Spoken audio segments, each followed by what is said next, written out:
Eh ben, merci à vous d'être restés, d'avoir supporté la chaleur. C'était plus agréable, beaucoup plus agréable qu'hier soir. Hier soir, c'était vraiment très chaud. Donc merci à Amel et puis à Coq d'avoir agencé la salle. Euh, il y avait 8 personnes dans ce documentaire. Donc je suis très heureux que Caroline et Aurore soient là. Il y en a 2. Hier, il y avait Eric Loridan et également Judith Rémy. C'était pas prévu que Judith vienne, elle était en transit sur Paris, donc c'était chouette. Et voilà, donc le but c'est qu'on puisse échanger autour de ce que vous avez vu, qu'il y ait des questions, mais aussi des partages, des témoignages. J'en profite, Denis. Voilà, Denis, merci. Est-ce que tu peux te lever, s'il te plaît, Denis ? Donc voilà, Denis fait aussi, j'en profite tout de suite, le but, voilà, de Denis qui recueille aussi des témoignages de soignants suspendus en vidéo. Et le but de ce documentaire, c'est aussi de mettre en lien les différentes initiatives. Les photos qui sont la plupart des photos qui sont dans le documentaire au début et à la fin sont issues du suite et du collectif Les Essentiels de Jean-Louis Blondeau. Voilà, donc on s'était mis en lien avec Jean-Louis, il avait accepté. Moi, je voulais que soit présent le maximum de personnes, parce qu'évidemment, 7 témoignages, ça ne peut pas résumer la réalité des 15, 20, 30 000 personnes qui aujourd'hui ne peuvent plus pratiquer leur passion.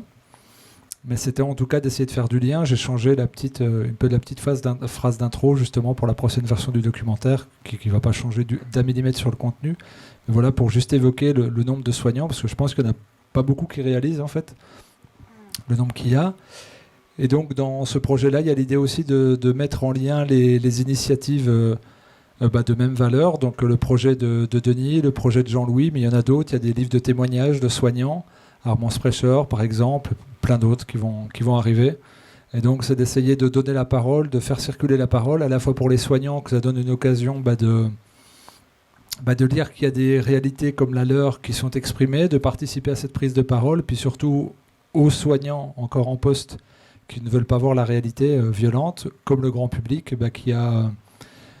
qui s'est passé ça, qui est encore en train de se passer ça, et que peut-être demain ça sera d'autres corporations, peut-être les instituteurs, peut-être les professeurs des écoles, peut-être le personnel administratif d'autres institutions. Et donc c'est un film qui, j'espère, suscitera des velléités d'échange pour l'amélioration de chaque condition spécifique, parce que chacun s'est recroquevillé un petit peu sur sa corporation et sur sa personne, et s'il y avait eu un minimum de collectif, comme l'évoque Carole Fouché, rien de tout ça ne se serait passé. S'il y avait eu un minimum de, on va dire 20% simplement du personnel soignant qui se serait mobilisé, qui aurait pendant 4-5 jours bloqué les services, et bien évidemment rien de tout ça ne serait passé. Donc c'est aussi un appel au collectif. Voilà, si vous avez des questions, des partages, des témoignages, des réactions, c'est bienvenu. On peut faire circuler le micro, vous pouvez vous avancer, il y en a 2.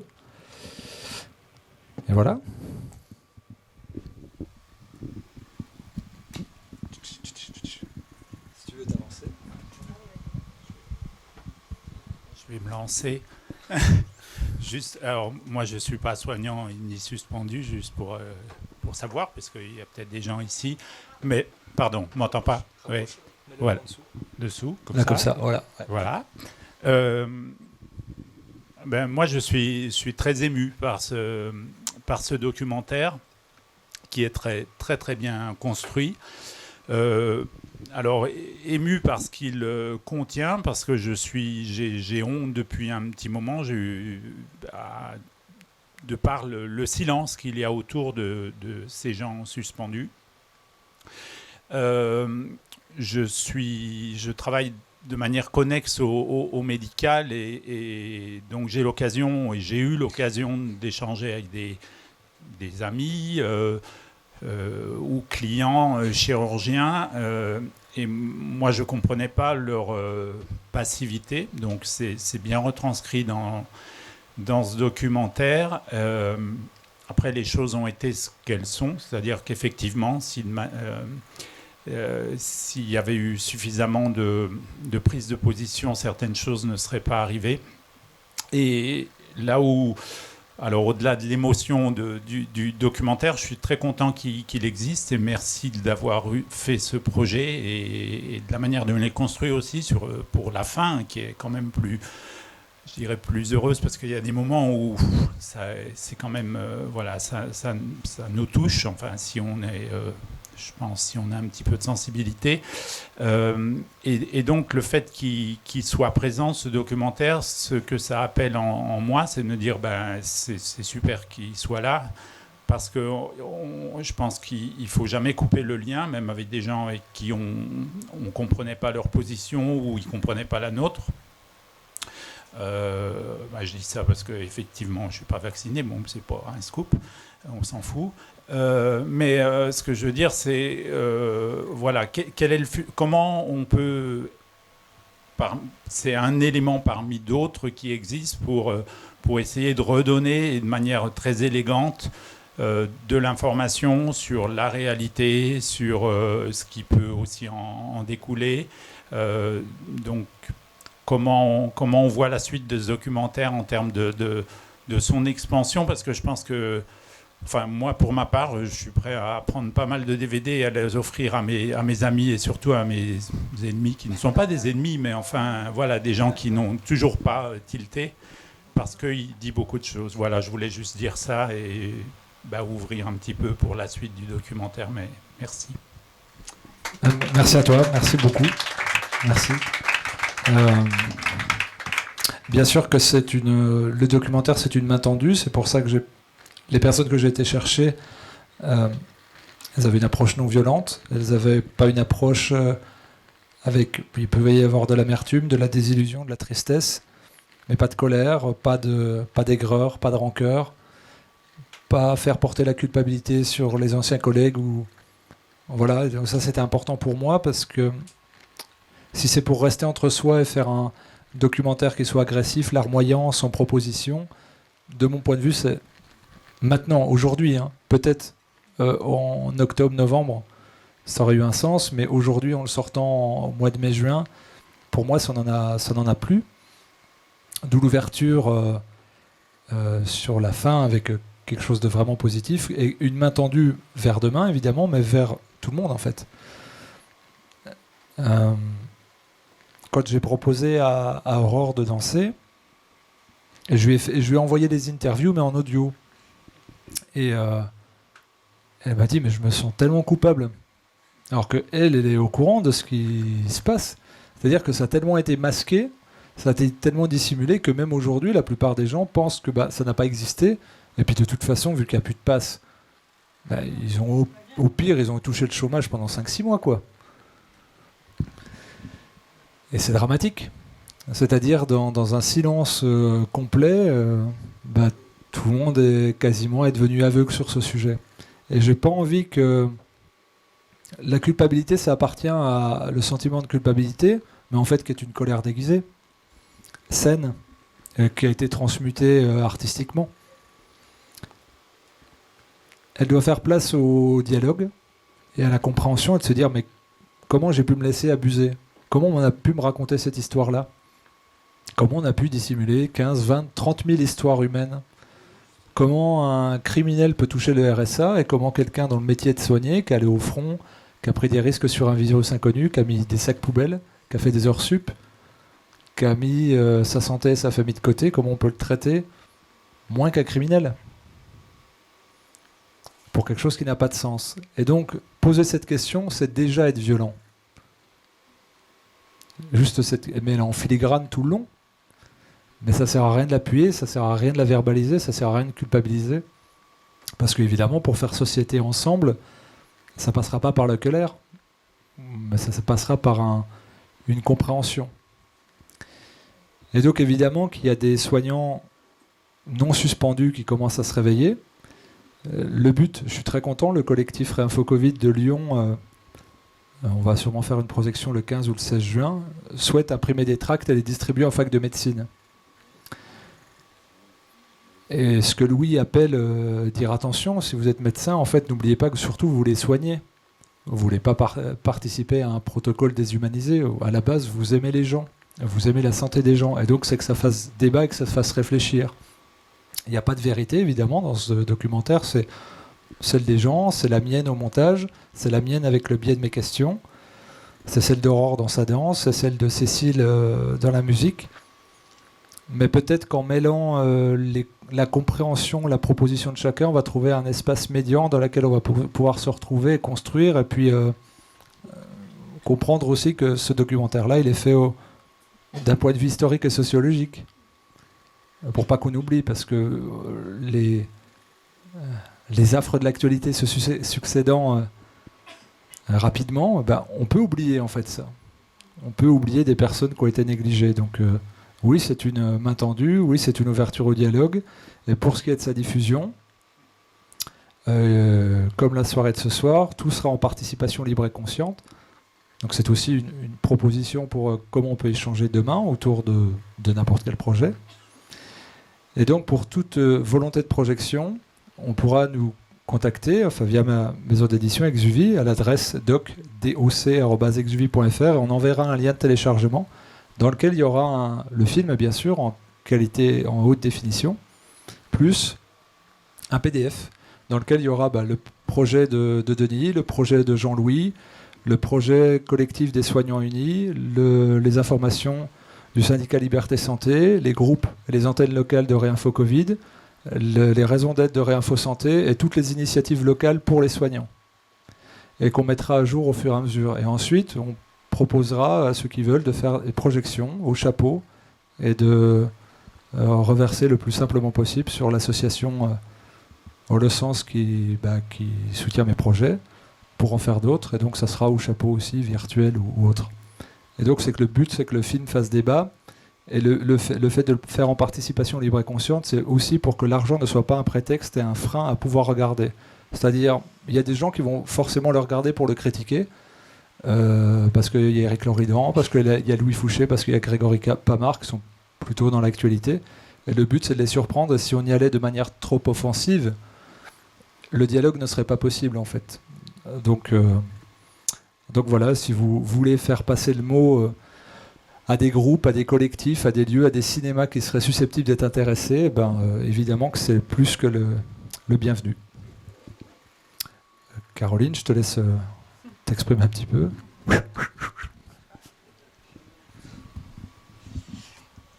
Alors, j'étais déjà là hier soir, j'avoue que voilà, je reprends ce que j'ai dit hier soir. Ça reste de l'impro quand même. Mais, déjà, je voulais vous remercier d'être là. Parce que vous êtes important pour nous. On a eu un sentiment quand même d'être seul pendant un bon petit moment.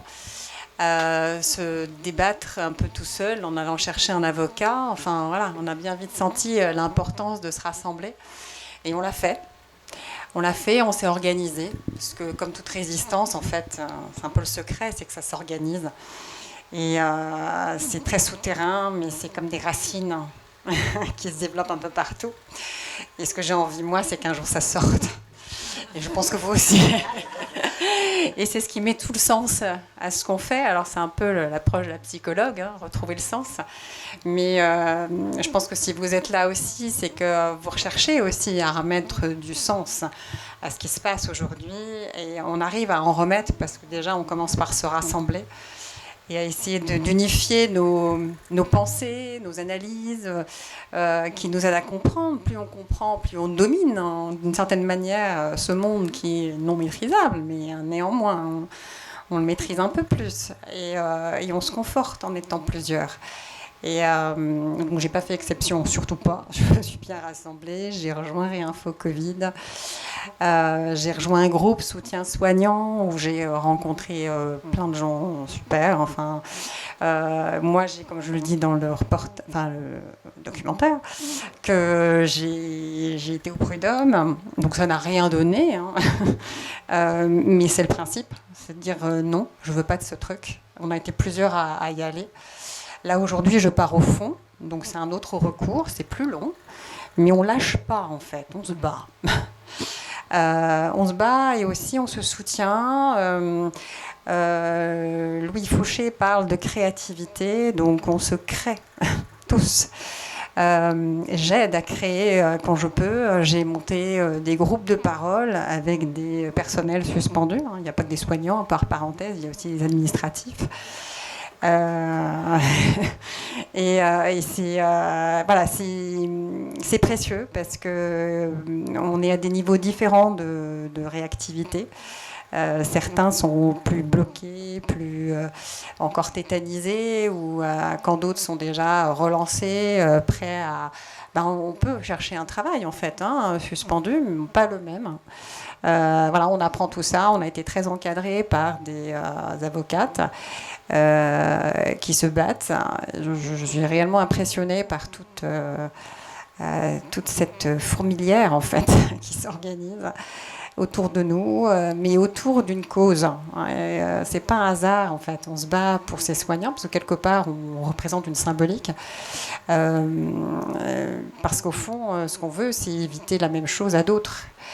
Et notre préoccupation au bout du bout, c'est aussi, mais en fait, on nous a séparés en deux clans d'une manière très habile et perverse. Pour nous monter les uns contre les autres. Et pour certains, beaucoup l'ont vécu en famille, parmi les amis, avec des ruptures, des choses incroyables, ou dans les couples aussi. Carole parle de cette femme qui se fait vacciner pour ne pas mettre en péril son couple. Voilà, on arrive à des absurdités où on est obligé de renoncer à certains éléments de valeur pour rester conforme à cette espèce de choix qui n'en est pas un, mais qui est imposé. Et pour nous, ce qui nous semble important, et on en a réellement conscience, justement, c'est cette unité qui nous échappe.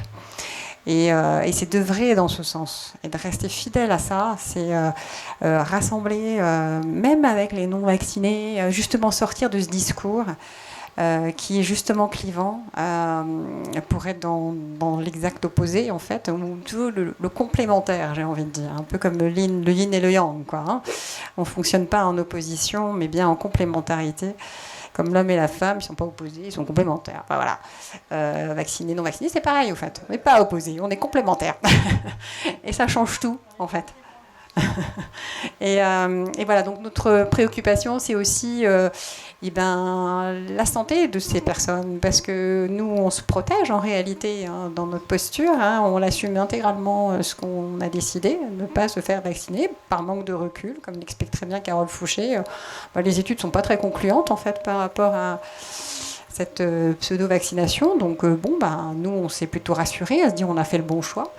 Maintenant, pour nous, ce qui importe, c'est de poursuivre cet effort auprès d'autres personnes qui peut-être n'en sont pas convaincues, mais ont quand même douté à une époque, avant de choisir, avant de se sentir obligé de choisir. Et c'est un peu réveiller cette partie-là de ces personnes, qui d'ailleurs se réveillent naturellement. Il y a des soignants qui se sont retrouvés avec un certificat de rétablissement et hop, à retourner travailler alors qu'ils n'étaient pas vaccinés, et à se retrouver confrontés à cette violence de l'autre, vacciné. Je généralise, donc tous ne sont heureusement pas comme ça, mais il y a quand même beaucoup qui ont vécu la critique, le regard torf de l'autre qui dit mais toi t'es pas vacciné en fait, t'es plus légitime, quoi. Il y a quelque chose comme ça. Et c'est aussi réussir à retravailler ces questions-là pour retrouver une certaine unité avec tout ce monde-là. Et c'est ce qui nous anime, parce qu'en réalité on est séparés, mais on est aussi avec la crainte qu'on ne sait pas très bien ce que ça va donner à long terme, la question vaccinale. Donc protéger nos proches, nous protéger nous-mêmes, et protéger une population au sens large, c'est ce qui nous préoccupe. Donc on construit cette société parallèle, on y va, on y croit, on se soutient. Moi je me suis réimprovisée hypnothérapeute, je travaille à mon compte, je lâche pas. Après j'ai la chance d'être mariée, de ne pas être dans la même contrainte financière, c'est quand même plus confortable que certains qui se retrouvent à deux suspendus ou tout seul suspendu. C'est sûr qu'après on a des niveaux différents. Voilà, donc merci en tout cas à chacun de vous d'être là, de porter cette parole, de rentrer peut-être dans un pseudo-débat. En tout cas, de réussir à faire douter l'autre, c'est déjà un cheminement. Et de tenter de nous rassembler. C'est ce qui me paraît important comme ce soir. Merci.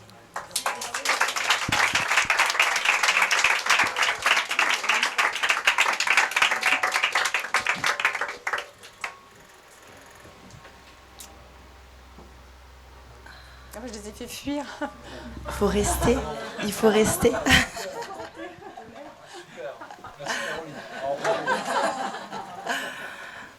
Merci Caroline pour en tout cas ton intervention et dans le documentaire ô combien tu as été importante et en tout cas tout ce que j'ai pu écouter de toi. Parce que comme vous l'a dit Fabien, moi j'ai reçu toutes les interventions en fait en audio, donc j'avais jamais vu leur visage. Et Fabien m'a dit voilà, je connais ton travail, j'ai envie que tu sois engagé dans le propos qui est la suspension donc du corps médical, en tout cas de certains membres du corps médical qui ont été suspendus de leurs fonctions parce que refus d'obtempérer pour le vaccin. Donc forcément très touchée par le propos, puisque très engagée déjà en tant qu'artiste, en tant que corps politique. Je danse parce que mon corps a envie d'exprimer des choses. Et donc quand il m'a proposé ça, j'ai dit bien évidemment, on fait partie du projet. Donc il m'a envoyé tous les audios. Donc je les ai écoutés un par un. Donc chaque intervenant avait à peu près entre 1 heure et 1 heure et demie d'intervention. Donc c'était honnêtement 7 heures à 8 heures de découverte, de réflexion, de culpabilité, mais ça on l'a transformé, de colère, de non-compréhension, de où est ma place, qu'est-ce que j'en fais. Comment, aujourd'hui, on a réussi à nous séparer entre des vaccinés et des non-vaccinés. Mon corps, il appartient à qui ? À l'État ou à moi ? Là, c'était une de mes premières questions. Je suis danseuse, je suis artiste, on m'oblige à me vacciner, donc mon corps ne m'appartient plus à cet endroit-là. On m'oblige à subir. Non, en fait. Et on a tout ce corps médical-là qui est là pour nous aider, qui est là pour nous soutenir en tant qu'être humain, en tant que... Voilà, c'est des frères, c'est des sœurs qui nous soignent. Et nous, on les regarde pas. Ils sont suspendus de leurs fonctions et on en fait quoi ? Donc, je dis pas que ces questions-là pour être dans la culpabilité comme j'ai eu, mais en tout cas, c'est des questions que je me suis posées. Et j'ai dit, j'ai la chance d'avoir cette casquette d'artiste. Trop cool, je pourrais en faire quelque chose et donc du coup impacté par mon corps parce que c'est mon moyen de transmission. Mais nous, tous, qu'est-ce qu'on en fait ? Parce que les médecins ont, entre guillemets, pris cher par rapport à ça, mais d'autres aussi, ceux qui ont été dans des écoles, qui ont vu leurs enfants, en fait, les enfants avec des masques. Enfin, tous, on a été impactés. On a été impactés, mais qu'est-ce qu'on en fait ? Qu'est-ce qu'on en fait ? Comment on peut le transformer ? Comment on peut le rendre beau ? Et je me dis, tout ça, ça peut être forcément joli, dans le sens où, si on a la foi, si on a profondément cette foi en nous, et on l'a tous, parce qu'on est tous créateurs, on est tous... on est un, mais en même temps, on est tout. Comment, en fait, on peut ensemble se déployer, se lier, et monter et vibrer ensemble. Et c'est ça qui va transformer ce chaos dans lequel on est. Mais derrière un chaos, on sait très bien que les choses vont se reconstruire.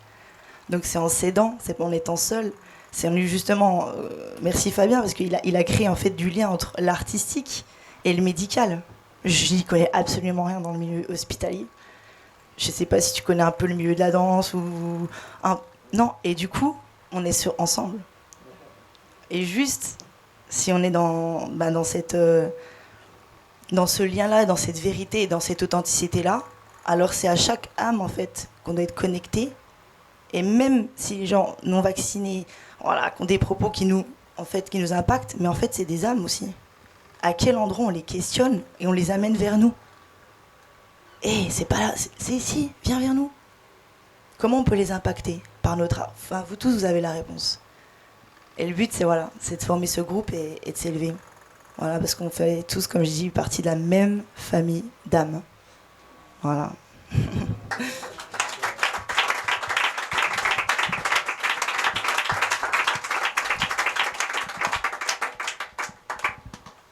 Bien.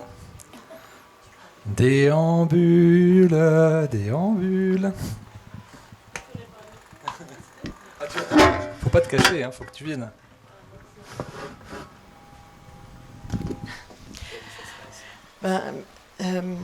Merci pour votre très beau film. J'ai beaucoup aimé l'humour aussi dans votre film. C'est très touchant. C'est pas que les soignants qui ont été touchés, puisque moi je ne suis pas soignante et je suis touchée, je ne travaille plus depuis septembre, et j'ai beaucoup d'amis qui ne travaillent plus depuis septembre, mais nous, on n'a pas été suspendus. Pour certains, on a fait des dépressions et on est en arrêt depuis septembre. Alors il y a des secrétaires médicales, des adjoints administratifs, des animateurs comme moi, parce qu'on est en établissement médico-social, ou même établissement social, donc la loi, elle tombait pareil pour nous. Voilà, donc on n'a pas les compétences de médecin, on n'est pas des soignants, mais on était des accompagnants et on est touchés pareil. Bon, bref. Alors j'avais 2 questions pour Caroline, que je remercie, puisque je fais partie aussi de son groupe de parole. Donc merci, ça nous a beaucoup aidé à Réinfo Covid. Ça a été une grande aide à Réinfo Covid. Et donc ma question à vous aussi, c'est d'abord à vous, est-ce que vous allez contacter les cinémas ou j'ai pas bien compris? Parce qu'il faut sortir du milieu médical, tout ça, parce que c'est un peu... parce que moi j'en peux plus. Et je veux dire qu'il y a des cinémas de quartier peut-être. Avant, je m'occupais du droit des animaux, mais depuis la crise, je m'occupe plus de ça, je me consacre à ça. Mais ce que je veux dire, c'est qu'il y a des cinémas de quartier qui peuvent peut-être être intéressés par votre film, des cinémas alternatifs. Je pense que ça les intéresserait. Ça, c'est ma première question. Je donne les 2 autres questions et puis après, je vais m'asseoir et vous me répondrez. Et alors, l'autre question, c'est vous êtes danseuse. Parce que, est-ce que vous êtes au courant qu'il y a un autre projet aussi soignant et danse? Et le film va sortir bientôt aussi. Voilà. Je vous... Voilà, mais plus sur la danse, mais aussi sur les soignants. Mais c'est fait par une chorégraphe. Voilà. Et Caroline, je voulais savoir aussi, enfin même pour vous deux, est-ce que vous gardez l'espérance? Parce que j'ai trouvé que c'était très beau, se garder l'espérance. Enfin, voilà, ça m'intéresse de savoir si vous gardez l'espérance. Merci. Vas-y, merci à toi.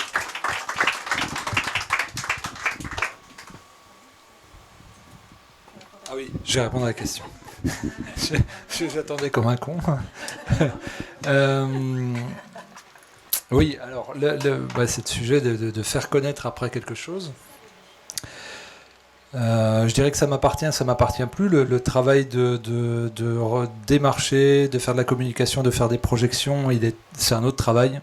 C'est un autre travail que j'ai fait un temps, que j'ai fait pour mon précédent film. Là, j'avoue que je suis épuisé, je suis rincé. J'étais déjà épuisé avant de le faire. Et j'ai pas... C'est un plaisir d'être là ce soir, mais c'est aussi une grande lassitude, une grande fatigue. Mais je pense, comme beaucoup de gens dans les collectifs où on tire sur la ficelle depuis 1 an et demi, on est en mode urgence réactionnelle. Et donc, j'ai des activités à côté. Donc,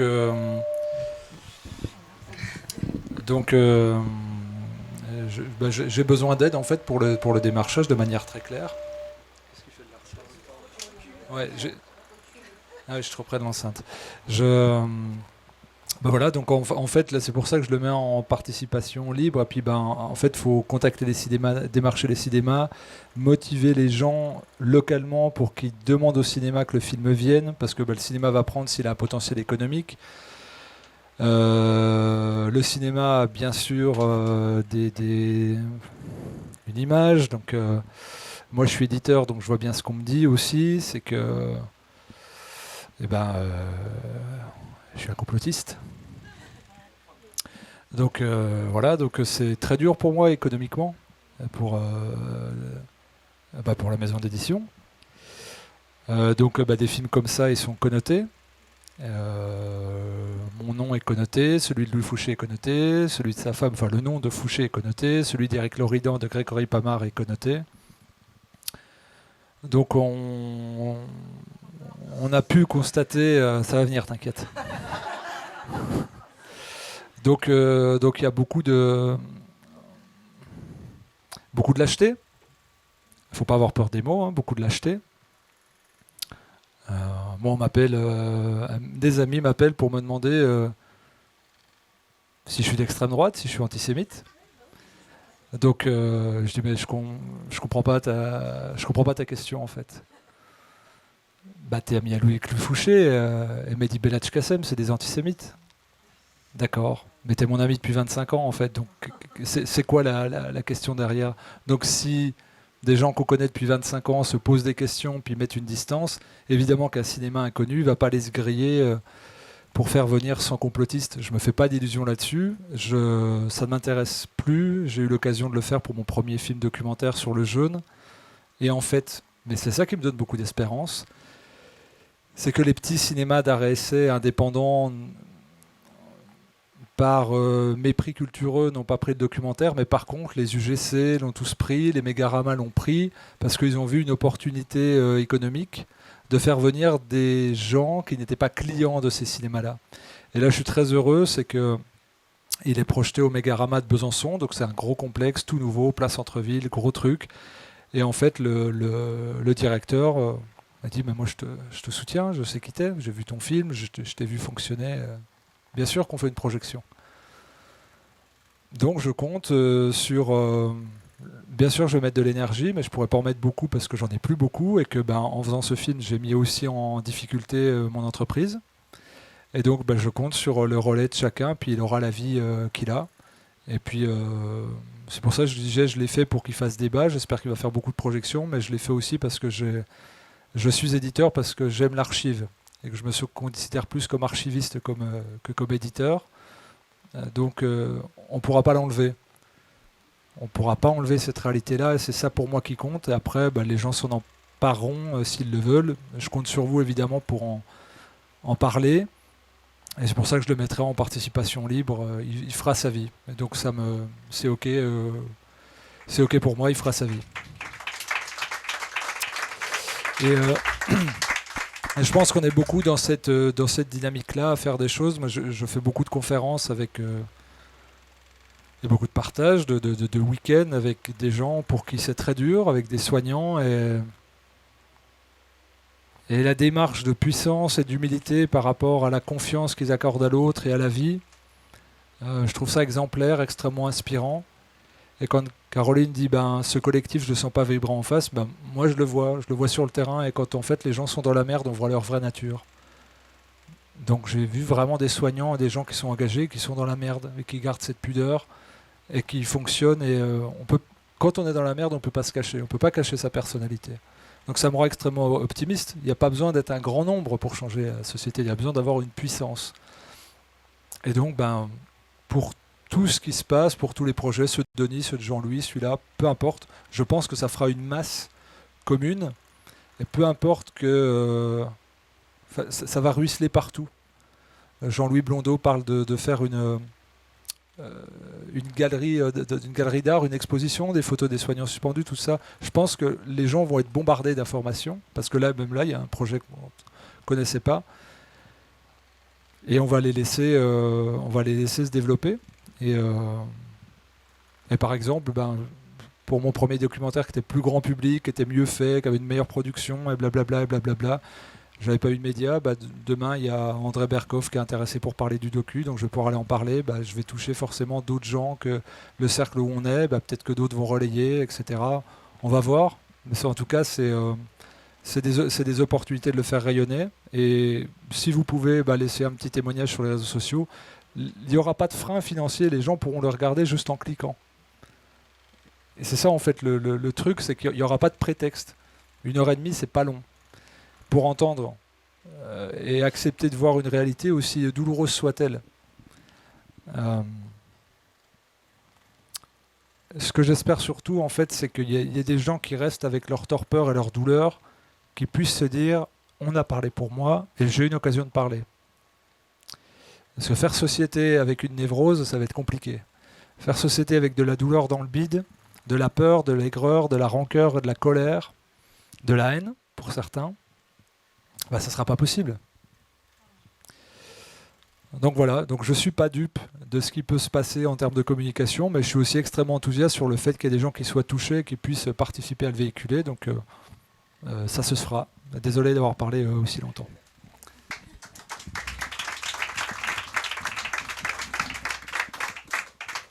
Et alors du coup, est-ce que tu as besoin d'aide ?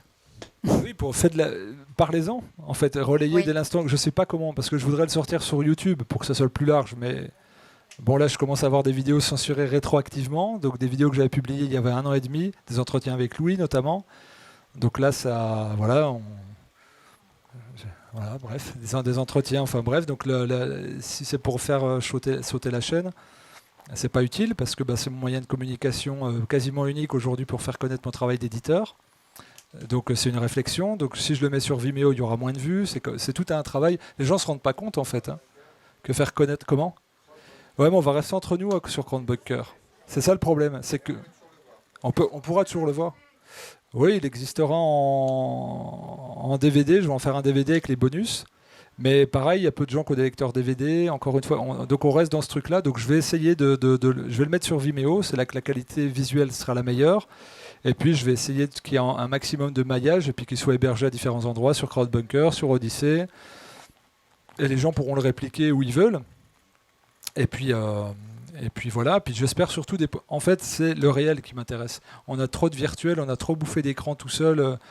Pour être assuré, pour se mettre en lien, pour s'informer. Et là, il fait beau. Le but, c'est qu'il soit projeté, que les gens fassent des apéros, qu'ils se filent des canaux Telegram, qu'ils se filent leur mail, leur téléphone. Moi, tiens, toi, tu es suspendu, tu fais de l'hypnose. Moi, j'ai un local dont je ne me sers pas. Et je te le prête. Et puis, tu me donnes ce que tu veux. Et puis, je connais un tel aussi qui fait ça, mais tu es en lien avec lui. C'est ça que je veux, en fait. C'est ça qu'il faut faire. Et là, on va voir les mutualisations de compétences. Quand j'entends Eric qui s'intéresse aux plantes, Louis, c'est pas un secret, il l'a dit, il m'a demandé de le conseiller, il a jeûné 2 fois. Carole, elle se forme à l'homéopathie. Moi, j'ai la joie dans le cœur quand j'entends ça. Ça fait 10 ans que j'essaye d'œuvrer pour la santé intégrative, c'est difficile, c'est douloureux. Et là, il y a des soignants qui se font suspendre, et pour moi, c'est l'élite de la nation en termes de soins. Et maintenant, il faut y aller parce qu'en fait, il y a des gens à soigner. Il y a des gens qui ne peuvent pas aller aux urgences, il y a des gens qui ne peuvent pas se faire prendre en charge sur des maladies chroniques lourdes. Comment on fait? Et donc, j'espère que ce film va participer à mobiliser. Donc, pour répondre à ta question, c'est une fois que le film est en ligne, que vous le relayez, puis vous dites aux gens, voilà, c'est en participation libre, vous pouvez le regarder comme vous voulez. Et c'est ok. Et ce que j'essaye là, c'est filmer ce soir, les débats après. Ce que je voudrais, c'est que les gens, après les projections, filment et que ça puisse servir de support pédagogique après. Et que ça fasse une compilation aussi de témoignages in vivo. Et que, avec les projets de Denis, tout ça, on ait un maximum de vidéos qui inondent pour pas qu'on dise c'est la parole de 7 gens bizarres. Non, c'est la parole de centaines de milliers de personnes. Et tu peux pas l'éteindre, ça. Tu peux pas dire c'est 10 000 tordus. Il n'y a pas 10 000 tordus. Il y a 10 000 réalités qui sont peut-être différentes de ta perception, mais en tout cas, tu ne peux pas les éteindre. Et je pense que faire porter nos voix, c'est ce qu'il y a d'essentiel, parce que c'est ce qui nous reste pour avoir le sentiment d'exister, de ne pas être fou. J'en profite pour faire... Il y en a qui souhaitaient participer à la soirée de manière... qui n'ont pas fait de paiement en ligne, donc je fais tourner le chapeau métallique. Caroline, une question t'avait été posée. Je ne sais plus laquelle d'ailleurs. J'espère que tu t'en rappelles. Oui, bien sûr. L'espérance. Après ton discours, facile. Oui, l'espérance, bien sûr que j'en ai. Je m'investis dans plein de groupes, dans des groupes. Oui, j'ai l'impression que c'est... devant, là, c'est mieux, là. D'accord. Je m'investis dans des groupes parce que j'y crois. L'espérance, c'est ce qui me porte. Alors, je suis d'une nature très optimiste.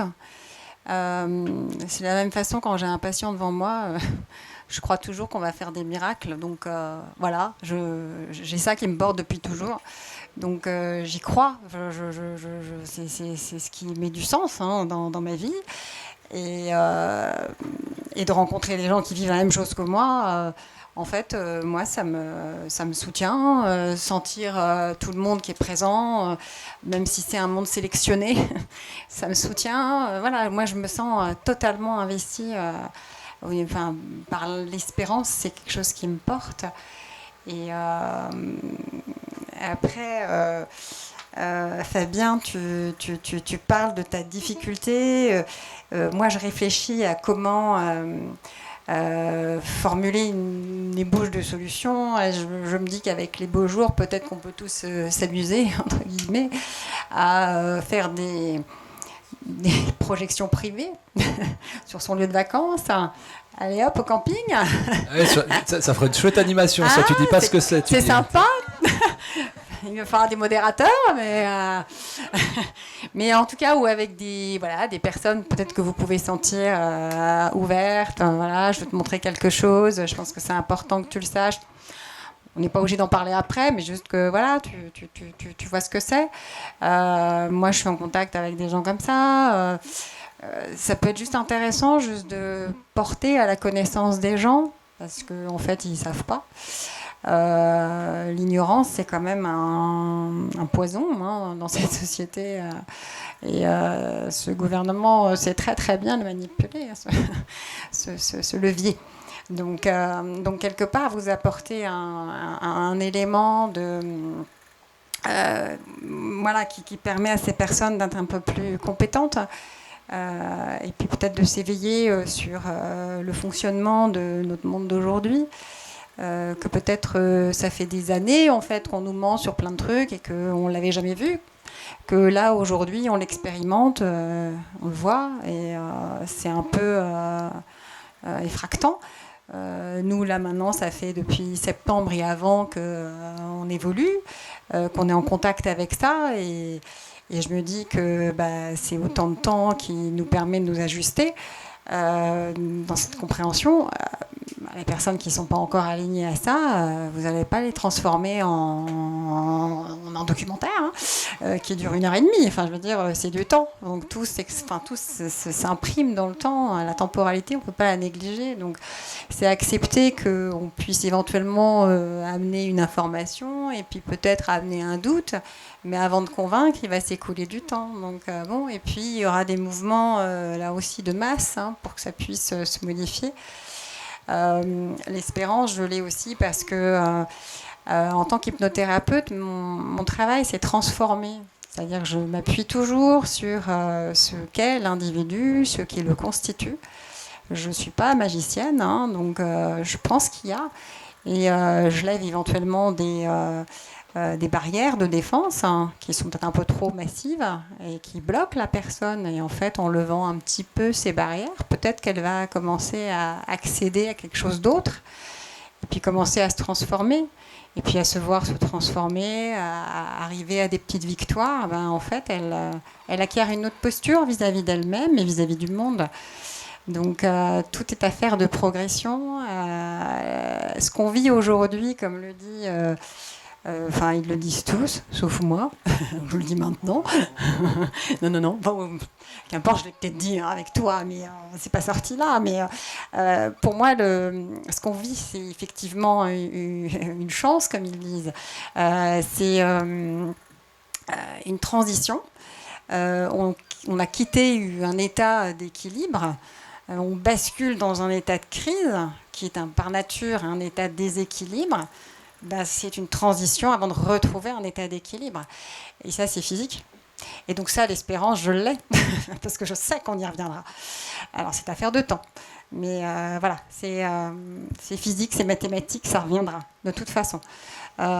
Aussi, il y a d'autres choses qui me portent. Le bien est plus fort que le mal. Moi, ce que je vois en termes de mal, ça ne peut pas être pérenne.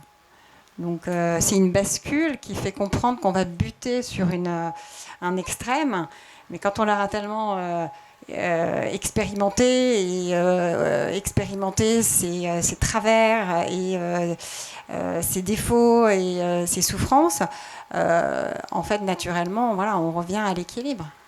Donc voilà, mon espérance elle est toujours là. J'y crois toujours. Voilà.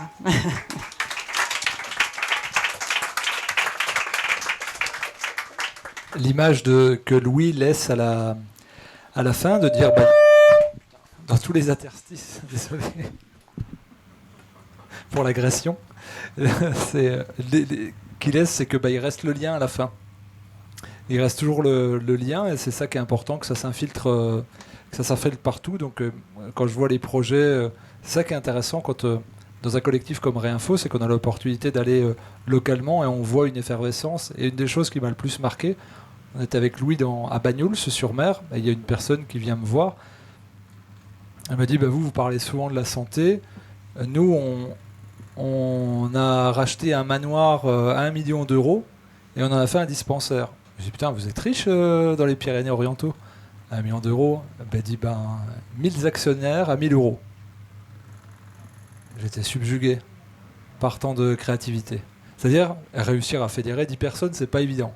Mais 1000, vous imaginez la puissance et la confiance qu'il faut avoir en l'autre pour porter un projet avec 999 autres personnes, et dedans, il y a plein d'inconnus. Et ce qui fait qu'ils ont un manoir énorme, mais c'est incroyable. Et donc, en se déplaçant à droite, à gauche, quand on fait des conférences, quand on rencontre, et encore, ça, c'est les témoignages qu'on nous rapporte, mais il y a plein de choses complètement souterraines. Il y a plein de choses qui sont en dehors des collectifs. Il y a des gens qui ont, sur des choses pas nommées, pas regroupées, pas vraiment structurées. Il y a beaucoup de choses qui se passent et qui sont extrêmement joyeuses. Et donc, pour moi, il n'y aura pas de zone de vide. Donc, de la fiche du documentaire, il y a un temps de suspension. En fait, cet espace vide, c'est surtout un espace créatif à remplir. C'est pas, il n'y a rien. Il y a déjà des choses, il y a déjà des collectifs, il y a déjà des lieux, il y a déjà des initiatives, il y a déjà du savoir, il y a déjà de la volonté, il y a déjà de la structuration en place. Et en fait, ça tient qu'à la volonté, et puis à quelle vitesse on sort de la torpeur et de la sidération pour se mettre en mouvement. Et le message de fin, les dernières 20 minutes, c'est vraiment ça, c'est repartir avec quelque chose de positif en ayant touché du doigt et de la conscience le chaos programmé qu'on nous met en face. On s'en détache et on y va. C'est pour ça que j'ai fait rebondir Louis sur Eric, sur le terme espérance, parce qu'il est fondamental. Et Eric appuie bien là-dessus, c'est plus que de l'espoir. L'espoir, c'est une projection. L'espérance, c'est une foi inébranlable et inaltérable. Est-ce qu'il y a des personnes qui ont des questions, des témoignages, des partages? Ça serait avec grande joie. Oui.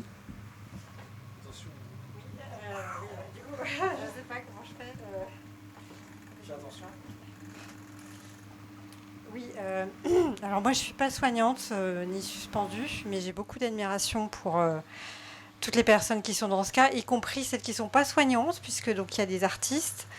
Madame évoquait tout à l'heure les personnels des établissements médico-sociaux, voilà, des administratifs. Voilà, il y a beaucoup de gens malheureusement qui ont vécu cette situation. Et alors moi ce que je me demandais, c'est plus pour apporter du sens, de la compréhension. Il y a un concept très intéressant qui est apparu, je trouve, dans cette crise, qui est le concept de corruption systémique. Et je voulais savoir, notamment pour quelqu'un qui travaille à l'hôpital, pas si vous l'avez senti venir, mais s'il y avait déjà des signes avant-coureurs, justement par rapport à cette corruption galopante. Il y a Louis Fouché qui explique dans le documentaire que McKinsey est venu leur expliquer comment réformer l'hôpital. Enfin, est-ce qu'il y avait déjà des choses où vous avez commencé à vous dire dans les années précédant la crise, quand même, c'est curieux ce qui se passe. Enfin, est-ce que... Ah oui, en clinique privée. Ouais. Ah ouais. Bon, voilà. Voilà, c'était ma question. Je travaillais en clinique privée, hein, donc il n'y a pas de secret. Hein, l'argent, c'est quand même au centre. Il faut fonctionner à l'acte. Il faut que. Alors avec les psychologues, ils avaient un petit peu de mal quand même, hein, parce qu'on est un peu on les met en difficulté. Parce qu'ils voudraient davantage nous contrôler, mais nous on leur disait mais non, on ne peut pas fonctionner comme ça en fait. Puis on les faisait réfléchir, mais pourquoi vous voulez qu'on fonctionne comme ça? On les embête, on rentre dans la psycho. Ils s'y portent pas. Non, mais bon, j'ai vu en partant, ils avaient recruté des psychologues, par exemple. On a un sens institutionnel, hein, en tant que psychologue, on travaille sur les patients, mais on travaille aussi l'institution. Et c'est ce qui d'ailleurs fait qu'on est rattaché directement à la direction. Donc on pense aussi le fonctionnement des équipes. S'il y a des difficultés avec un patient, il n'est pas rare qu'on aille aussi discuter avec une infirmière avec laquelle il y a des difficultés. Ou, voilà, on est aussi dans ce... Bon, c'est pas du tout dans notre fiche de poste d'ailleurs, hein, mais néanmoins on le fait. Et on est attendu là-dessus. Et de la même façon que l'institution, on peut la penser. Hein. Moi, je sais qu'à un moment donné, je me suis retrouvée à penser un truc qui ne collait pas. Et je leur ai fait remonter, mais c'était d'une violence pour eux, ils ne supportaient pas Donc j'en ai pris. Enfin, je suis pas du genre à m'écraser, mais ils ont cherché vraiment à me harceler en fait. À un moment donné, je me suis dit punaise, je suis en train d'être l'objet d'un harcèlement en fait. Hein. Et j'en parlais sans prononcer le mot. Et il y a une infirmière qui me dit c'est du harcèlement ce que tu dis là. Et voilà, donc il y a cette violence-là, elle existe en fait. Hein. C'est difficile, certainement pour ces entreprises, de remettre en question des fonctionnements. Quand ils décident quelque chose, c'est quand même très vertical. Et ça, c'est la problématique globale du médical. Parce que, ouais, sûrement l'administration aussi, mais moi qui ai travaillé dans l'industrie, dans l'industrie pharmaceutique, super, quelle expérience. Néanmoins, j'avais quand même vu des dimensions où l'autonomie, ça existe, quoi. On peut prendre des initiatives, on a un rayon, on a un peu plus d'électrons libres. Bon, c'est toujours pareil, hein, si ça rapporte de l'argent, ça va. Mais en clinique, rien ne peut se faire sans être sans référer, quoi. Là, on sent qu'on a un espace de mouvement qui est très restreint. On n'a pas le droit. Enfin, tout doit faire l'objet d'un compte rendu finalement. Donc en fait, c'est un peu ce qu'il décrivait. Hein, on reste un peu sur nos actions, nos actes, point. Et pas plus. Et c'est très vertical. Et je pense que ça sclérose énormément une institution. Maintenant, je crois savoir que ça a toujours été, en fait. Hein. Alors, peut-être que ça s'accentue, j'en sais rien. Là, j'ai pas assez d'expérience pour le dire. Il y a vraiment une exacerbation du retour des soignants. Hier, il y avait une cadre de santé qui est venue témoigner, qui disait elle avait vu le tournant dans les années 2000. En fait, ça correspond essentiellement à la tarification à l'acte que notre cher Jean Castex avait initié. Donc on rappelle les gens pour finir le boulot là en ce moment, que ça soit comment elle s'appelle, Roselyne Bachelot, qui nous avait commandé 80 millions de doses de vaccins pour le H1N1 tout en étant actionnaire dans le labo. En fait, il y a eu plein d'occasions historiquement hein, où on aurait dû dire vous foutez de notre gueule quoi en fait. Mais je pense que c'est une corruption systémique qui ne touche pas que les institutions, qui touche la plupart des individus. Et souvent quand je pose la question, je dis mais alors oui, je suis complotiste parce que je dis que Pfizer a fait 44 milliards de bénéfices sur la base d'argent public. Hein. On a donné de l'argent public pour fabriquer des vaccins qu'on a rachetés. Donc c'est le bénéfice brut. Et je dis, tu serais prêt à quel parjure pour 200 € par mois en plus? Et il y a un grand silence. J'ai jamais de réponse. La vertu ne s'affiche pas ici. Et donc je pense que tacitement, on est OK avec ce qui se passe, d'un point de vue sociétal. Donc, c'est-à-dire qu'on a vu qu'il y avait un certain repli égoïste, on a vu qu'il y avait un manque de fraternité et de solidarité, et on a vu qu'on pouvait faire l'autruche, l'aveugle, sur des sorts qui étaient devant nous. Donc le sort des soignants, pour certaines personnes, il est inconnu, pour d'autres, il ne veut pas être connu. Il ne veut pas être accepté consciemment, et ça reste dans l'inconscient, enfoui quelque part. Et qu'en fait, le salaud qui est au pouvoir, quelque part, il a bien raison de se remplir les poches. Parce que moi, si j'étais à sa place, je ferais pareil. C'est ça que ça questionne, en fait. C'est-à-dire que cette corruption, il n'y a pas de grands salauds. Il y a des problématiques humaines, et ça vient questionner des problématiques humaines. Et c'est pour ça que c'est intéressant, ça peut être caricaturé sur de la pensée religieuse, mais le terme de Louis d'accueil inconditionnel, et sur lequel je fais rebondir au montage Grégory, de fraternité, l'autre est mon frère, c'est lourd de sens, c'est à quel point tu veux reconnaître l'autre comme ton semblable. Est-ce que tu es capable de lui faire quelque chose que toi tu refuserais de subir? En fait, c'est presque la seule question de ces 2 années de crise. Comment c'est possible que tu abandonnes ton enfant à quelque chose qui est inique? As-tu lu une étude? Une étude. Il y en a une qui vient de sortir qui montre le contraire, qui prouve que le masque a des bénéfices sur les enfants. Une étude. Il y en a 0. Elle montre tout le contraire. C'est violent, hein, pour comme parent de se poser comme question. C'est d'une violence, mais incroyable. Et c'est que ça questionne, au fond, toutes ces questions-là. Et donc, quand je fais parler, en fait, je vais essayer de faire un petit condensé de la crise dans plein de mots, mais on est percuté parce qu'il y a des gens qui, peut-être, ont pris ça comme des évidences ou des choses allant de soi, Et quand on est bombardé de questions, la psychologue ne va pas dire le contraire, on se met dans une posture refermée de sécurité, on se protège. Mais le jour où on ouvre la boîte de Pandore, c'est violent. Donc ça sera à nous de faire le soignant pour tout le monde, pour pas qu'on sombre dans la folie collective et qu'on rajoute, on va dire, de la violence à la misère. Est-ce qu'il y a d'autres...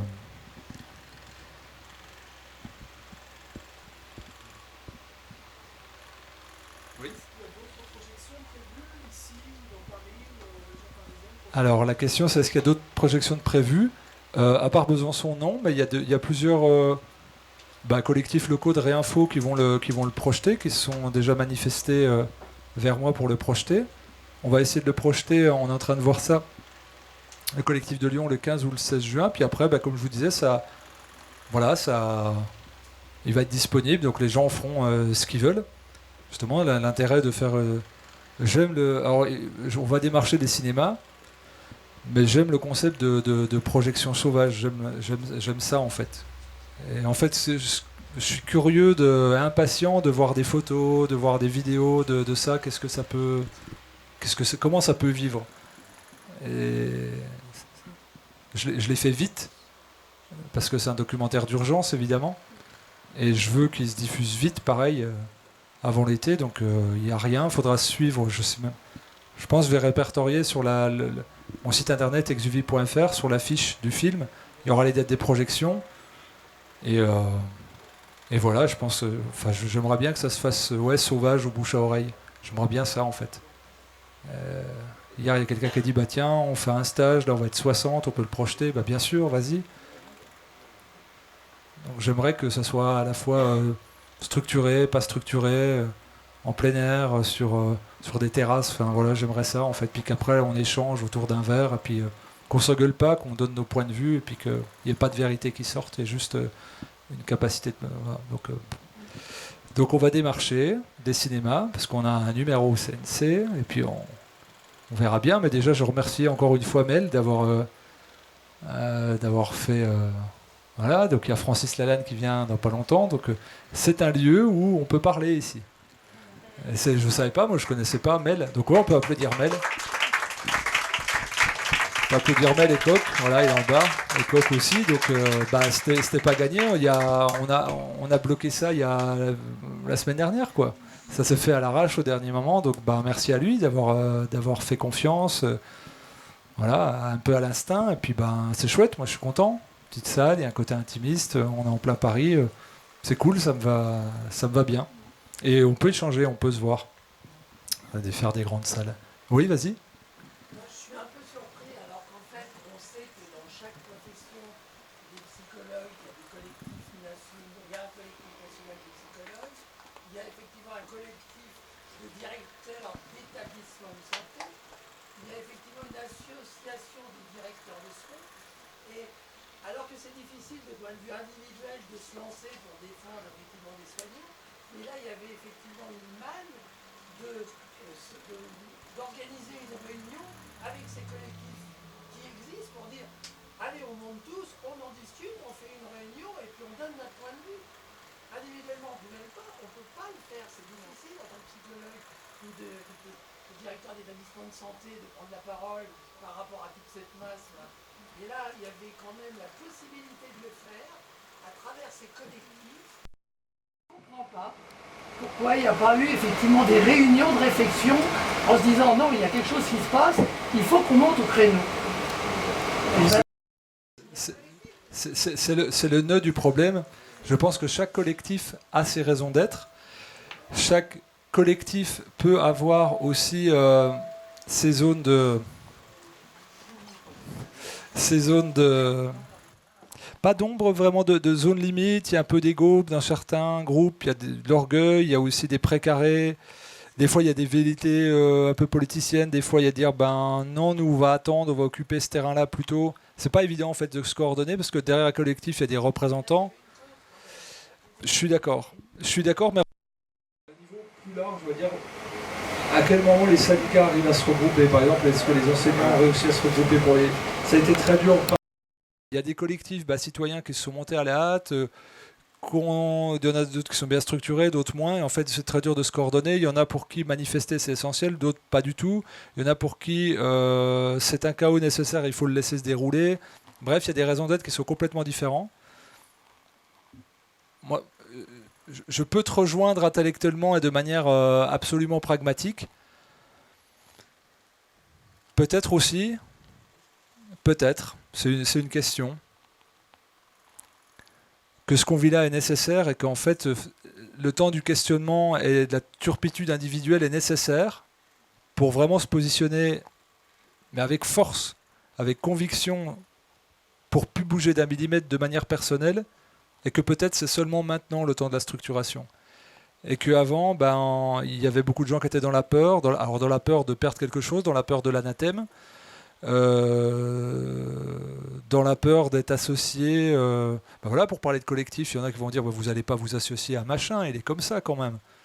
Philippot, c'est l'extrême droite, Louis Fouché, c'est l'extrême droite, Divisio, c'est ci, c'est ça. Donc il y a des figures caricaturales sur chaque collectif, et qui fait que si on se met avec ce collectif-là, qu'est-ce qu'on va dire de nous ? Donc il peut y avoir ça, même des collectifs de soignants ou de directeurs, il y en a qui vont dire oui, mais si on monte au créneau, qu'est-ce qu'on va dire de nous ? Qu'est-ce qu'on va penser de nous ? Dans l'institution, puis après mon poste, et puis moi, je suis en attente d'une mutation, je suis en attente d'une augmentation.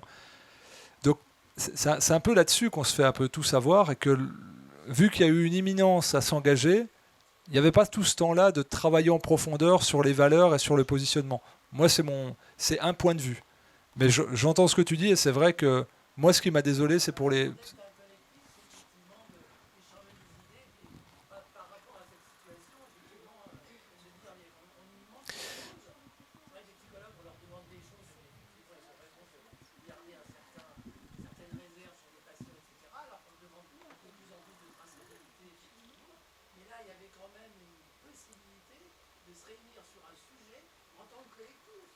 Alors, pour répondre à ta question, pourquoi j'ai voulu faire au début le petit résumé là en images. Si on se projette bien en février 2020, qu'est-ce qui se passait ? Dans la rue, il y avait des infirmiers, des infirmières. Ils manifestaient pourquoi ? Pour des moyens, mais pas pour eux, ils ne voulaient pas une augmentation, ils disaient les patients sont mal pris en charge. Quelle a été la réponse ? Non, de les tabasser dans la rue. On leur a balancé des lacrymos, on les a tabassés, on les a traînés par les cheveux. Vous vous rappelez de ces images ? C'est de là. Est-ce qu'il y a eu une solidarité corporatiste ? Est-ce qu'il y a eu une solidarité citoyenne ?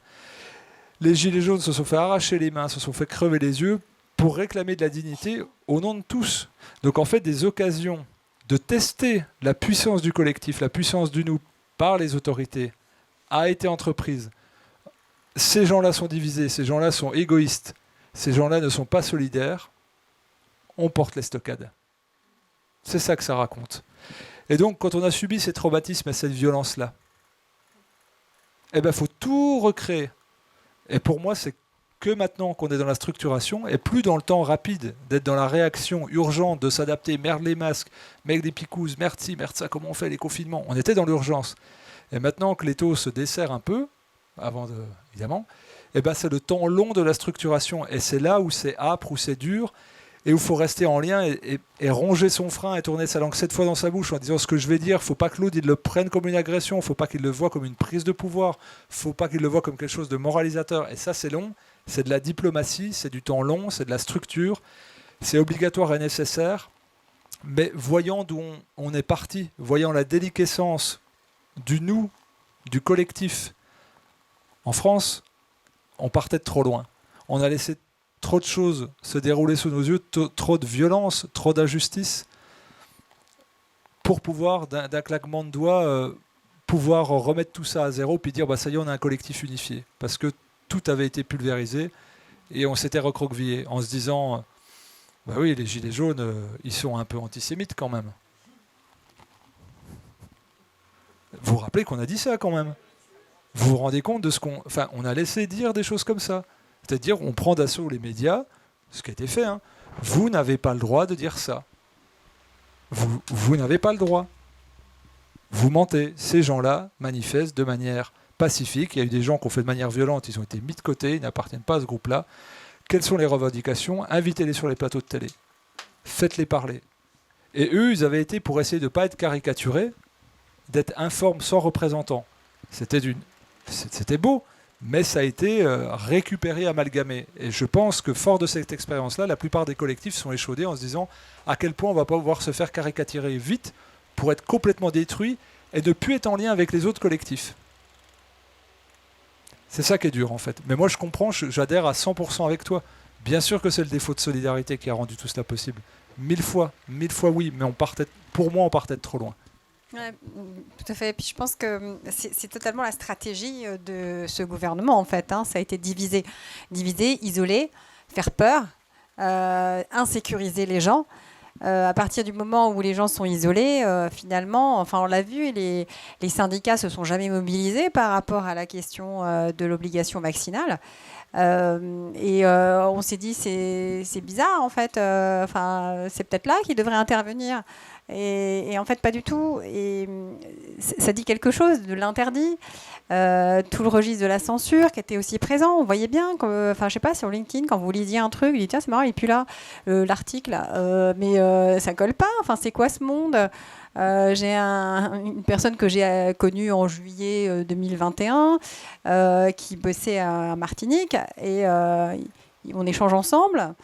Et il m'envoie un message privé sur LinkedIn et je lui dis c'est bizarre, ton message il est vide. Voilà. Donc on en était là quand même. Je lui disais mais c'est pas possible, enfin il me dit bah, c'est de la censure. Je dis quand on crée de l'insécurité comme ça, en fait on sent qu'on ne peut plus avoir confiance dans ce qui existe déjà. Et finalement la seule manière de retrouver de la confiance, c'est d'aller vers ce qui se crée, qui est nouveau. Donc il y a eu un nouveau syndicat, le SLS. J'y suis. Il y a eu Réinfo Covid. J'y suis. Parce que c'est les seuls trucs qui me semblent être dignes de foi. Et c'est donc du coup le temps, encore une fois, on se retrouve à la question du temps, mais le temps de les monter, ces structures, de les structurer. Et puis, à distance la plupart du temps. Et à distance, parce que c'est vrai qu'on se rencontre assez peu physiquement. Le temps, ouais, c'est cool. Et ça peut aussi jouer contre nous, ça peut aussi jouer pour nous. Enfin, c'est complexe, mais voilà, ça nous permet de nous organiser, ça nous permet, c'est important en fait. Je pense que le temps aussi, en fait, il faut savoir l'accueillir. Ça prend du temps de faire les choses, ça prend du temps de s'ajuster à une situation pareille, parce qu'il faut le prendre, le scud, en se disant mais attends, pour ceux qui ont déjà été syndiqués, de se dire mais je reçois aucune réponse quoi d'un syndicat, je n'ai plus de défense. Les délégués du personnel répondent aux abonnés absents. On découvre. Moi j'étais chez Clinéa Orpea, donc les fossoyeurs, j'ai eu droit. Donc j'ai découvert les coulisses. Je me dis mon Dieu, donc c'est pas mieux. Et je me suis, du coup, j'ai refait l'histoire à l'envers en me disant je comprends pourquoi en fait les délégués du personnel ils étaient. Ils répondaient aux abonnés absents, quoi. C'est un système qui est corrompu. Tiens, pour revenir à la question de tout à l'heure, on y a droit. C'est évident. Mais voilà, donc on recrée en fait les choses dans lesquelles on s'identifie, où on retrouve les valeurs qui nous semblent importantes, et avec des personnes avec lesquelles on va quelque part se tester aussi, parce que l'humain c'est quand même complexe. Parfois aussi, même dans ces collectifs, il y a des dérapages. Et on le sent, donc on revient en arrière, on essaie de dézoomer, d'en mettre un peu de calme, mais voilà, ça existe aussi, ça reste un rassemblement d'humains. Donc, mais voilà, ça fait partie aussi de toute l'histoire. Et donc ça se monte, mais avec des gens qui souffrent et sans moyens.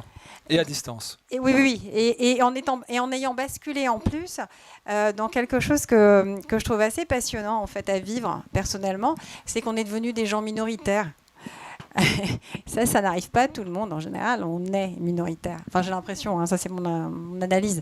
Mais là, j'ai basculé dans la minorité, stigmatisée, montrée du doigt, et je me dis, waouh, c'est une étrange expérience. Et quelque part, je ne suis pas surprise qu'on nous affuble d'extrémisme, parce que c'est vrai que c'est eux en général qui sont les minoritaires. Et voilà, donc c'est une expérience que je trouve extrêmement intéressante, même sociologiquement. Parce que finalement, il ne faut pas grand-chose pour basculer dans une minorité. Enfin, c'est ce que j'ai compris, moi, de l'histoire.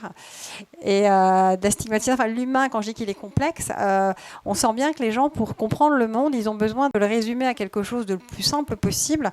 Les médias s'en sont très bien chargés. Et du coup, ils l'ont tellement simplifié. Et les gens, ils ont compris, bon, bah, il y a les gentils, il y a les méchants. Voilà, donc en plus, en général, les méchants, on en fait une minorité. C'est socialement absolument indésirable. Donc voilà, les gens vont se conformer quoi, à la règle. Voilà, on a compris que cette machine, elle est complètement dévoyée. Et voilà, se refaire une place là-dedans, ça prend nécessairement du temps. Donc voilà, on y est, on y travaille.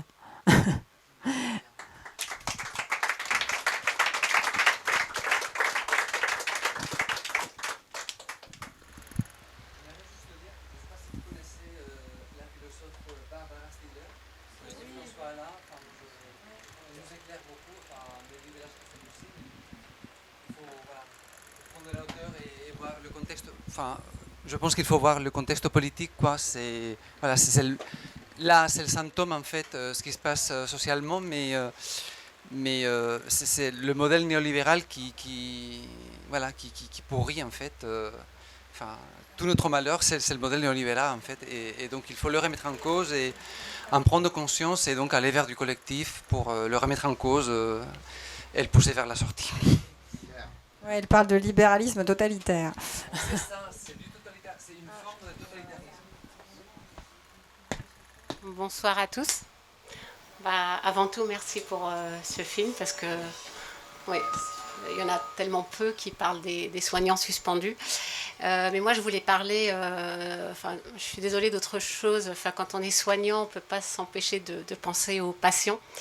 Voilà. Donc, nous, on est dans une grande souffrance de la menace de la suspension. Les doses qui arrivent, on ne sait pas quand est-ce que ça va se terminer. Moi, je me pose la question, si demain on enlève cette obligation vaccinale aux soignants, les soignants vont retourner bosser pour soigner qui ? Les gens qui l'ont mérité, les gens qui ont bien écouté le gouvernement et qui ont... Parce que nous, dans le Réinfo du 77, on a monté le Covid-Soin 77 et malheureusement, on a des patients qui s'adressent à nous non injectés. Donc ces gens-là ont peur de tomber malades. Voilà. Ils ne sont pas suspendus, ils ne sont pas sans salaire, mais je pense que leur souffrance est aussi grande que la nôtre. C'est qu'ils ont peur de tomber. Pardon, non mais parce que je voyais le monsieur faire comme ça. D'accord. Voilà, donc excusez-moi, je ne pouvais pas m'empêcher d'apporter ce témoignage et je ne peux pas m'empêcher d'avoir une pensée à ces gens-là qui se battent contre un cancer, qui se battent contre une maladie. Et leur peur quotidienne, c'est comment je vais aller à l'hôpital. Je voudrais juste apporter aussi un témoignage d'une patiente. Excusez-moi. Mais... Oui. Cancer métastasé, donc chimio, machin, et elle est obligée de se mettre le truc dans le nez toutes les 24 heures quand elle a besoin d'aller à l'hôpital. Et la pauvre, elle s'est adressée à nous pensant qu'on pouvait lui faire quelque chose, un papier pour lui faciliter la chose. Malheureusement, on ne pouvait pas, donc on a cherché ce qu'on pouvait lui proposer et on est tombé sur une loi, une dérogation qui pouvait permettre au chef de service de lui faire une dérogation, d'accéder à l'hôpital sans se faire les PCR. Mais malheureusement, c'était que le chef de service qui pouvait la faire. Et elle m'a montré le mail qu'il lui a renvoyé. Il lui a dit « Je ne peux pas prendre de risques pour les autres patients ». Alors qui aujourd'hui, jusqu'aux enfants de 5-6 ans, peut ignorer que cette injection n'empêche ni la contamination, ni l'infection, ni la transmission ? Comment un chef de service qui a fait je ne sais pas combien d'études peut dire ça à une patiente ? Voilà, c'est juste, on ne savait pas quoi dire à cette dame et voilà, c'est... Alors, il me semble qu'il y a plusieurs actions qui ont déjà été menées et que je peux essayer de rafraîchir, mais il y a Eric Van Erg qui parle beaucoup d'objection de conscience, d'objection de conscience vaccinale. Donc on peut tout à fait, je pense qu'on va réexploiter maintenant que le vaccin, ça va reprendre, hein, les histoires de booster. Hein, faut pas s'illusionner. Hein, les commandes étaient quand même déjà passées l'été dernier, hein, pour 5-6 doses. Donc on y retournera sans aucun doute après l'été. Eric Van Erg. Eric Van Erg. VanearghE. Facile. Hein. Et donc, il parle, il faut aller sur Rester libre. Il a monté une association. Il est assez productif.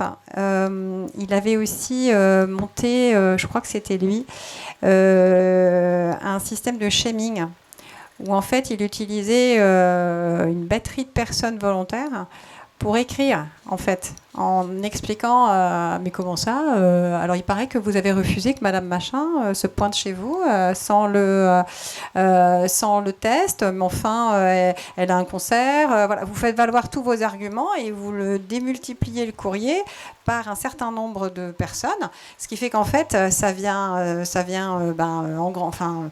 s'accumuler sur le courrier de la direction et à un moment donné on va dire peut-être que pour cette personne on va faire une exception en fait, et puis on peut aller plus loin aussi, pourquoi pas aussi aller vers c'est vrai que les menaces médias c'est pas très productif, mais voilà, en tout cas le shaming c'est quelque chose qu'il apprenait à un moment donné pour justement prendre la défense de ces personnes. Et ensuite restent toujours les avocats qu'on a au sein des Réinfo Covid qui accompagnent en fait aussi ces situations-là.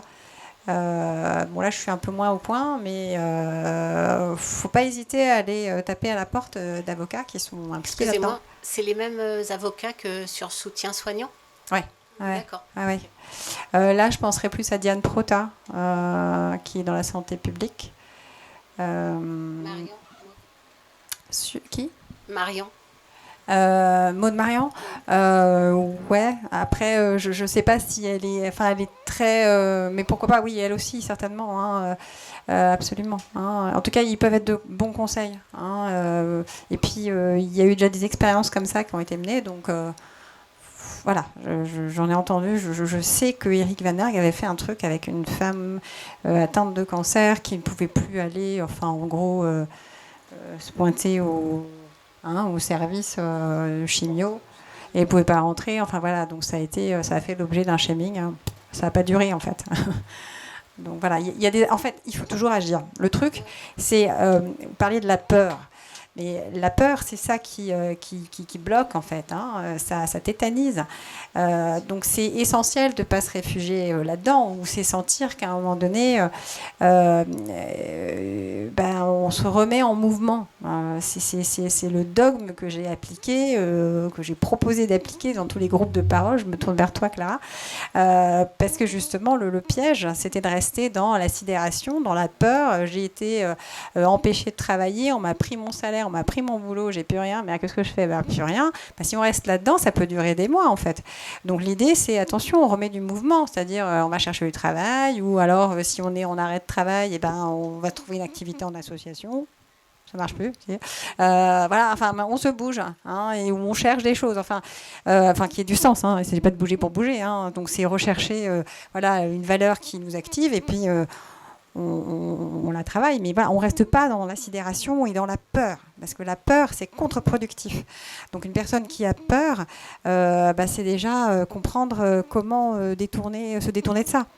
Hein, mais déjà, on se sent beaucoup plus petit. Alors, c'est important de se regrouper dans ces moments-là. Et il y a des actions qui ont été menées. Alors, c'est vrai que nos collectifs sont multiples et gagneraient à quand même avoir des petites courroies de transmission pour se partager leurs trucs. Mais voilà, il y a des choses qui existent en fait. Il faut continuer à chercher. Caroline, c'était le collectif Blouse Blanche qui avait manifesté devant l'Institut Curie, avec Stéphanie qui avait un cancer. Oui. Ils ont manifesté parce que Stéphanie avait voulu rentrer, ils l'avaient empêché parce qu'elle n'avait pas fait le truc dans le... Ah. Donc c'était le collectif Blouse Blanche. D'accord. C'est pas le même que mon collectif. Donc le collectif Blouse Blanche. C'est vers lui qu'il faut se tourner. Merci. Avec, qui avait fait le film Les Enfants de la Liberté. Oui, tout à fait. Donc ils sont en lien, c'est eux qui avaient fait ça. Et je voulais juste vous dire, je voulais vraiment encore vous féliciter pour votre courage, parce que moi j'ai l'occasion d'aller beaucoup au théâtre, concert, parce que j'ai une amie qui m'offre des places et il y a des soignants aussi. Elle sait qu'on est dans la mer, donc elle nous invite. Et chaque fois, on essaie d'aller voir les artistes pour leur parler des soignants, des collectifs, des collectifs ou émotifs, des femmes qui ont des problèmes depuis qu'elles se sont fait vacciner et qui n'ont plus de règles, les femmes monopausées qui ont des règles. Enfin, c'est la folie. Donc, on va les voir. Et là, alors, la plupart des artistes qu'on va voir à la fin des spectacles, ils ne sont pas au courant. Ils sont pas au courant. Alors, ils posent avec nous, ils nous disent qu'est-ce que vous faites comme métier, tout ça. Bon, ils sont sympas, ils posent avec nous. Bon. Et là où j'étais bien dégoûtée, c'était Bigard. On a été voir Bigard la semaine dernière. Il fait un spectacle Parole de complétiste. On a pu lui parler puisque c'était au point de jet de bulle, donc on ne pouvait pas s'échapper. Donc on l'a attrapé et on lui a dit votre spectacle, c'est Parole de complétiste et vous ne parlez même pas des vaccins, vous ne parlez pas des soignants, vous ne parlez pas des gens comme nous qui sont soumis à l'obligation vaccinale. Et il m'a dit oui, mais moi j'ai tourné la page. Alors je lui ai dit, mais nous on n'a pas tourné la page, nous on a plus de travail, nous. Ça fait 7 mois qu'on ne bosse pas. Il dit oui, je sais. Puis il m'a appuyé comme ça sur l'épaule, il m'a dit, j'ai besoin de nourrir ma famille.